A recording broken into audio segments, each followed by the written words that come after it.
What does Ripple, XRP, and the IMF have to do with each other? The International Monetary Fund is that group. There are going to be a lot of connections in this movie. Stay with me through this whole video if you want to know what they are. It's going to be great. Allow us to talk about this. What exactly is the IMF? In case you don't know what the International Monetary Fund IMF is, it's an organization that works to promote long-term growth and wealth in all 191 of its member countries. That's because it supports rules that keep money in balance and encourage people to work together with money. The IMF is run by a board of directors who are responsible to the countries that are a part of it. These directors are responsible to the countries that are a part of the IMF and maintain it running smoothly. Okay, so let's see what the links are between Ripple and the IMF. Chris Larsson from Ripple is on the IMF Successive Stage Advisory on Finance and Technology. The DTCC, or Depository Trust Clearing Corporation, is one of those people. Guys, they clean more than $4 quadrillion every year. It makes sense that you have Ripple here. Mid circles right here for you. At your table is Christine Lagarde from the International Monetary Fund, IMF. She was the IMF's top leader. She is now in charge of the European central banks.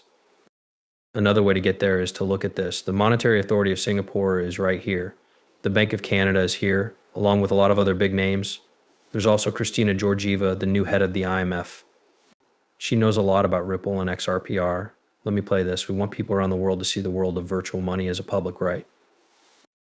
We both agree that there should be a public platform, which is being talked about right now in Zurich.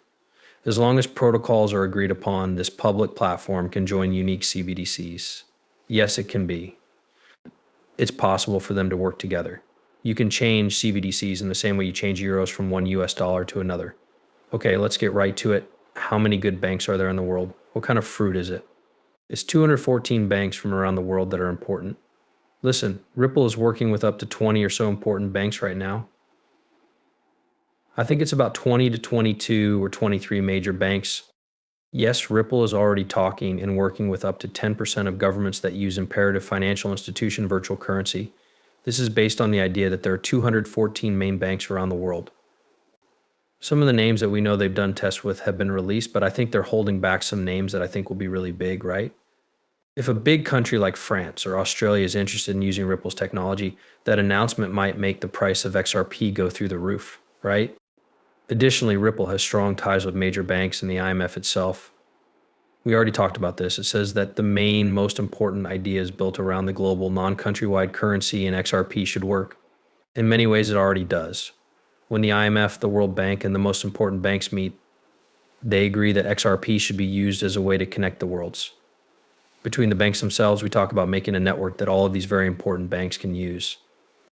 In the event that Ripple is already in talks with more than 20 major banks, this is the most important place for them to check out. If you have 5, 10, 20, 30, or 40 important banks, all of the other important banks, all of the other important banks in the same generation will need to join that group. After that, you add all the big banks to your network so they can use it. This is also from Black Swan Capitalist. Let me play this 38-second clip with digital currency. Well, people are fighting about that all the time. It's important to note that the IMF made their own coin and is now trying to get the dollar replaced as a reserve currency so that each country in the USA can have its own virtual currency. To clear things up around the world, it should go back to the IMF coin. That is a part of this idea of a central power that holds everything together.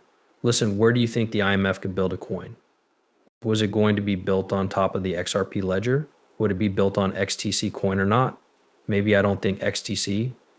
I believe that if you want to make an IMF coin, you'd have to already be working with the IMF. And I know that Ripple and Stellar are the two companies that are already working with the IMF. It's possible for Manic to happen, but I don't think Stellar has the weight to do that.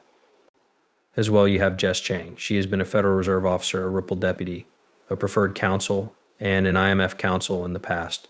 I want to draw your attention to this other link. She worked at Ripple, then at the IMF, then as a senior counsel at the Federal Reserve Board, and now she is a partner at Williams Sasani, Godwin, and Rustoni. She is, however, up here. She pay attention to this clip as well while she works with Ripple and the IMF. 14 seconds, different class. When it comes to fintech innovations and bills, you have a whole new way to set prices and send money. Unlike anything else we've seen before, it's truly unique. This could be virtual property or price answer based on the blockchain. I worked in this room at Ripple. and I think it's cute and interesting. The most important thing about this type of fintech innovation is that it gives you a new way to let money move. It means that links are becoming easier between people, organizations, and things all over the world. Without a doubt, this is important for old border bills. When it comes to payments within a country, especially when people have accounts at the same bank, they tend to move around pretty easily. For bills from one us to another, on the other hand, this is where inefficiencies and problems happen, which is something that can be regulated by the law, a base for acceptors that are true with. I wrote the rules for Ripple Solutions fees, and I can tell you all about how I dealt with that spinning wheel. But making sense and readability out of chaos might be a very deeply important thing to do. Blockchain and cryptocurrencies can make new ways for money to move around the world more efficiently when they are used in cross-border payments. Fintech is the only way to solve some real problems and go border bills. Okay, I'm sorry she talks so slowly. I want to stay and wait for you here. Ryan Zagon from Ripple talks to the IMF. Okay, look at this. Thanks, Greg. Please let me invite Ryan. Hey there, everyone. This is Ryan Zagon calling. I work for an organization called Ripple. For businesses, we let real-time move border bills happen. The agreement time is going from about 5 days to 5 seconds, and the value of moved border fees is going down by about 60% with the help we have. About 50 businesses around the world will let you make this real-time cross-border payment to the question of will. With the start of 2017, Ripple began working with 50 businesses. Even after 8 years, fintech and the threat to economic security are still there. I don't think it will if we keep a strong approach to law based on principles. These days, we set regulation at a high level based on a theme that we apply specifically to each mistake or product.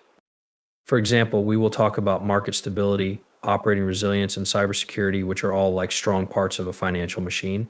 We keep an eye on those who make sure the controls and threat are put in a way that is specific to the risk and gaps in each product. It's no longer a single method that everyone uses. Because of this, we make sure that we follow the rules and protect each unique product. I believe that if we stick to that strong principle-based approach, we will be able to easily find and lower the risks that could come from fintech. Then we have Amali Alma put this out. IMF, except when it comes to roads and money flows. She got this from a document that the IMF put out. It talks about a global clearinghouse that gets rid of the need for a bunch of bilateral relationships and creates a way for markets to instantly exchange and tokenize money across countries. In the world of credit-based cash, except when it's true with plays a key role, trust, but is very expensive to set up. So transfers can happen best over shared infrastructure. Because fees can be switched between trusted networks, wallet providers, also known as gateways, the hassle of interoperability in bills is explained. This is because gateways do the important job of lowering risk. It is clear that the Forex buyers that trade on the market will go to the ones that offer the most liquidity. No longer does money move between countries. Tokenizing money means writing down and selling the rights to assets on a Forex or commonplace ledger. To settle tokenized property, the people involved must agree on what is best for the group as a whole, not just for themselves. Then these three models come up with a secret deal. There is an asset market with Ripple's XRP and an open supply market with networks like Stellar Foundations or DeFi.